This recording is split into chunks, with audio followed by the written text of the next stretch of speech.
130তম সংবিধান সংশোধনী বিল এর চলে আসুন অনুচ্ছেদ নাম্বার 164-তে। এই 164 অনুচ্ছেদে কি বলা হচ্ছে?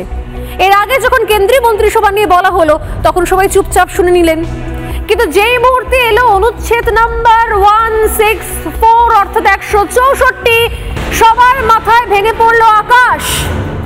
মমতা বন্দ্যোপাধ্যায়ের মধ্যে পায়ের তলা থেকে জমি সরে গেল। কারণ নিয়ম হলে তো আলাদা আলাদা নিয়ম হয় না, কেন্দ্রের জন্য আলাদা, রাজ্যের জন্য আলাদা। আমরা বাংলায় বলি এক যাত্রায় পৃথক ফল হয় না। তাই অনুচ্ছেদ নাম্বার 164-র মধ্যে কি রয়েছে? এখানে রয়েছে রাজ্যের মন্ত্রিসভার অংশ সংশোধনের বিষয়।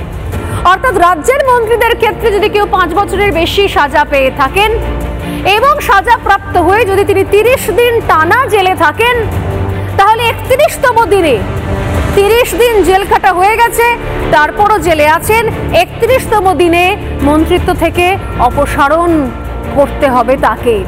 কে করবেন অপসারণ? মন্ত্রীদেরকে পদ থেকে সরাবেন খোদ রাজ্যপাল।